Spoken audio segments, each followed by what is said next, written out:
I'll go through the rules first. So rule 1 is stand up straight with your shoulders back. And rule 2 is treat yourself like you're someone responsible for helping. And number 3, which is very tightly associated with number 2, they're sort of variations on a theme, is make friends with those people who want the best for you. And by the way, these last 2 rules aren't injunctions designed to make your life easier.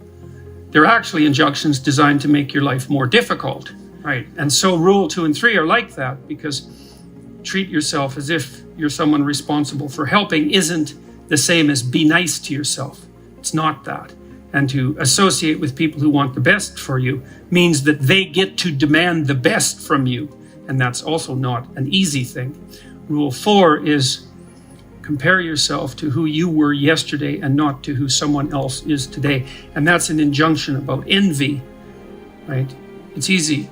You need things that are above you, because you need to do something worthwhile with your life. You need something to aim at. But one of the consequences of that is that you can become envious of people that you believe have attained more in a deserved or undeserved manner, and that can make you bitter. And so it's much better to compare yourself to yourself and to use yourself as the target for improvement and comparison.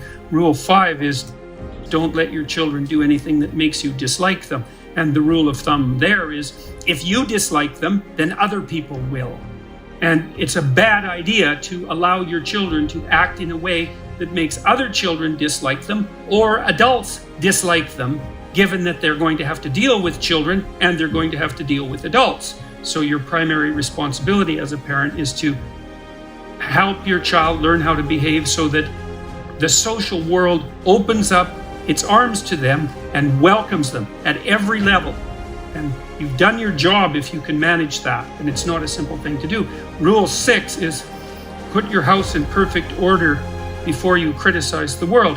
And that's not take no action for others until you have your act together. That isn't what the rule means. It means that bind your ambition with humility and work on what's right in front of you that you will suffer for if you get wrong before you engage in the large-scale transformation of other people.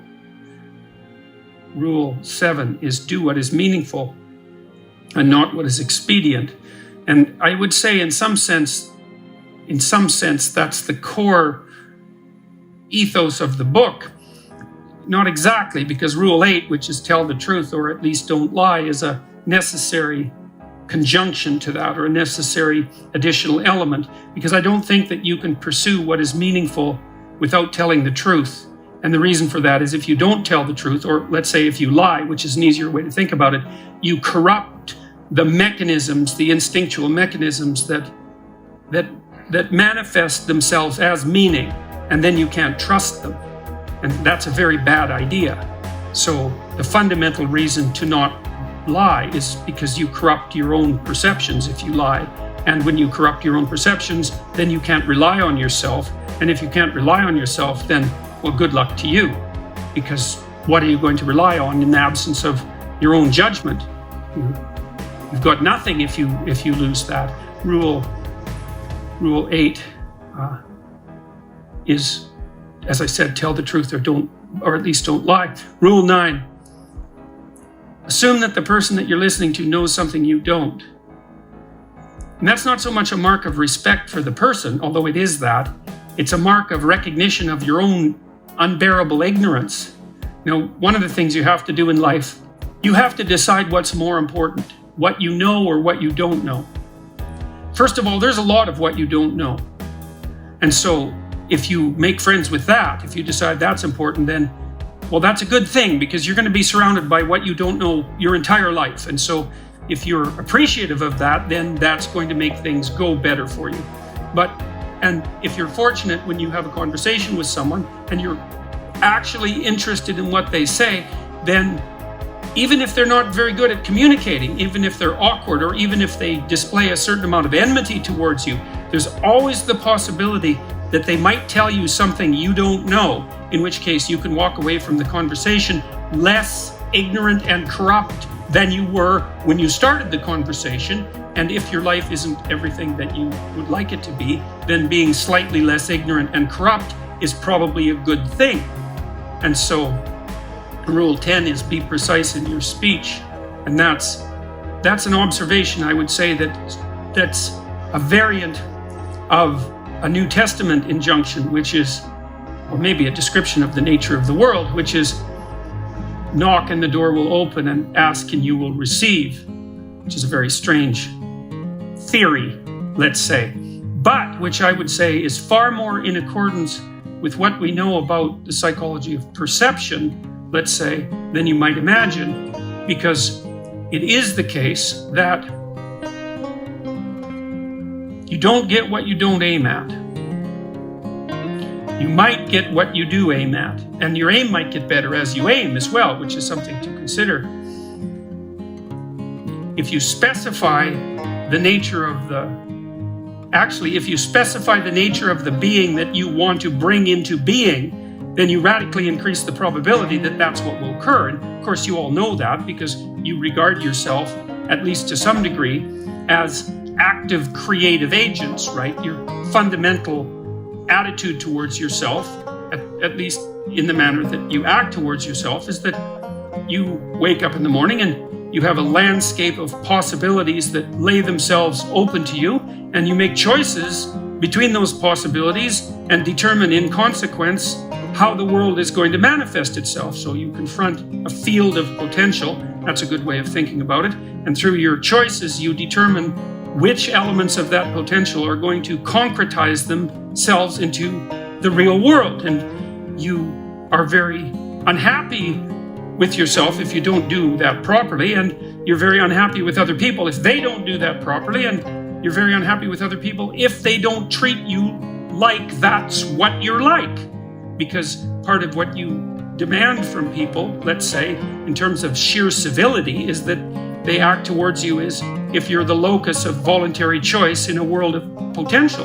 And you upbraid each other for that as well. If you have children and parents, your parents will say to you, if you're fortunate, you're not living up to your potential, which is actually a compliment in a sense, even though it's also a judgment. And the compliment is, I know perfectly well that you could be more than you are. And you'll hang your head if you have any sense, and you'll think, like you think in relationship to your own conscience, that yes, I have a lot of potential that I'm not fully realizing, and that actually constitutes a transgression against the good. And I don't think I've ever met anyone who doesn't believe that. If you have a reasonable conversation with them, it just seems self-evident.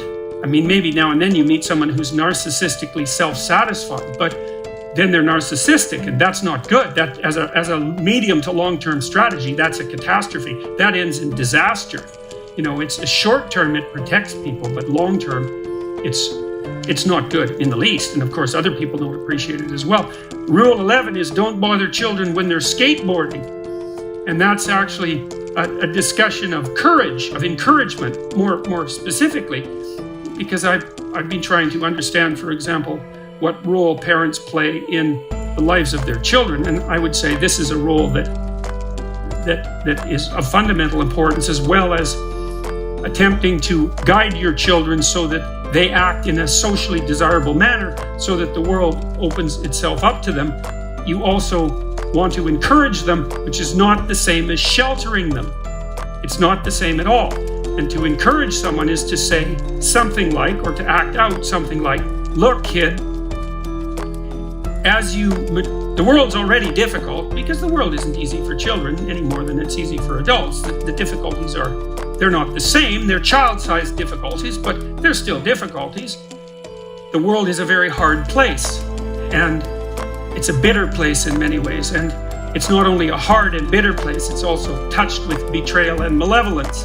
And that's the fundamental bottom line. But there's something in you that is capable of taking that full on and transcending it. And that's encouragement. You say, well, as difficult as things are, you're up to the challenge. And to interfere with children when they're skateboarding, for example, when they're doing, let's say, inadvisably dangerous things, which kids of course do if they're skateboarding. To interfere with that is to interfere with the child's willingness to voluntarily expose themselves to the risks that they need to expose themselves to in order to develop the sort of competence that allows them to thrive in a world they cannot be sheltered from. And so to interfere with children when they're taking necessary risks is not love or empathy, but cowardice on the part of parents.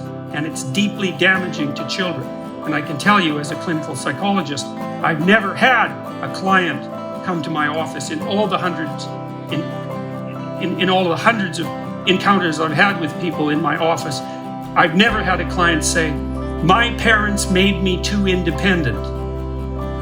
Right, that hasn't happened once. Right, now, my parents made me too dependent, or I conspired with my parents to perpetuate my dependence. That happened all the time. So there's a rule of thumb, which I think is a good one, which I believe is often applied in nursing homes by people who work in nursing homes, which is of course a very difficult job. And the rule is, do not do anything for anyone they can do for themselves. And the reason for that is that it's a form of theft, right? You don't, first of all, if you do something for someone and it facilitates their movement forward, then they moved forward because you helped them, which is something I was very careful about as a therapist. I don't want to give my clients advice. First, it might fail, in which case they are going to pay for my advice. And second, if it succeeds, then I get to be the successful one. And I don't want to steal the success from my clients. That's a bad idea. I want to help them figure out what it is that they should aim at, and then help plot out a strategy for attaining that. But I want to ensure that it's their destiny, not something I'm imposing. And of course, the imposition of that sort of thing is the hallmark of a bad, I would say, therapeutic relationship, but also a bad relationship, period. Right? So one of the things you want to do with your partners, your spouse, you say your husband or wife, and also with your children, is to listen to them so that you can figure out what their problems are and figure out with them, because they're going to figure that out by communicating, and then perhaps aid them in the development of a strategy. But you have to ensure very carefully that you're not imposing your own structure in a manner that's going to steal from them what's rightfully theirs. So Rule 11 is an injunction to courage as the fundamental, because you could say, well, what's the antidote to the catastrophe of life? And one answer might be safety. It's like, well, look, everyone's sensible enough to know that a certain amount of provision for safety is worthwhile. You should probably wear your seatbelts when you're driving around in your car, because why take foolhardy risks?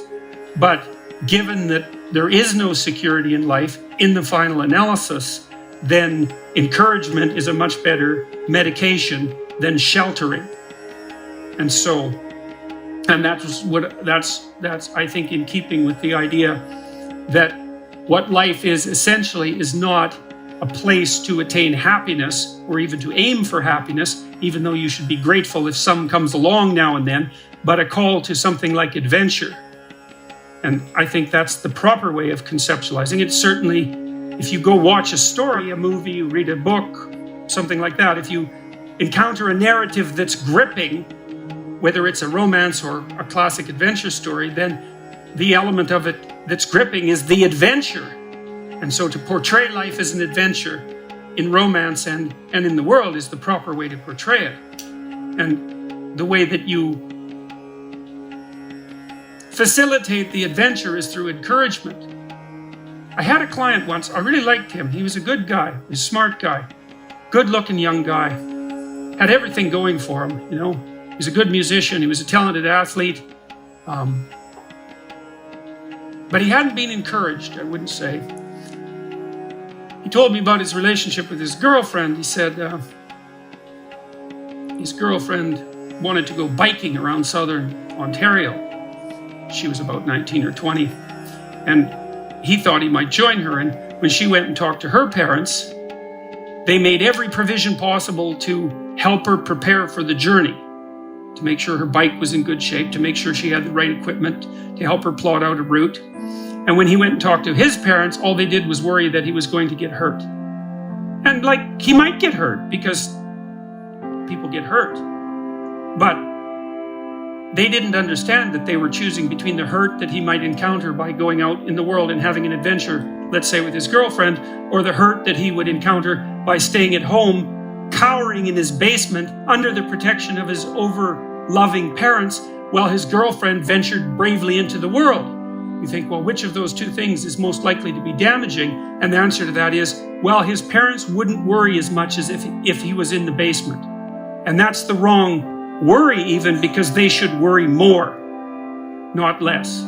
So in Rule 12 is pet a cat when you encounter one on the street. And it's oddly enough, a meditation on fragility.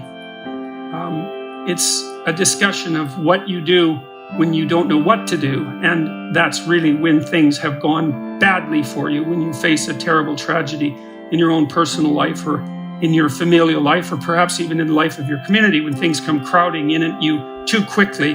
In the case of a death in the family, or a terrible illness, or the collapse of a dream, or any of the things that can flip your world upside down, is how do you cope with that? And that chapter contains discussion of the necessity of narrowing your time frame, because sometimes the right way to look at the world is across years, and sometimes it's across months. And when things are more out of control, perhaps it's across days. And when things are when you're really up against the wall, it's across hours or even minutes. And during those minutes, then you concentrate on doing as well as you can with what's right in front of you for the longest unit of time that you can tolerate. Conceptualize it.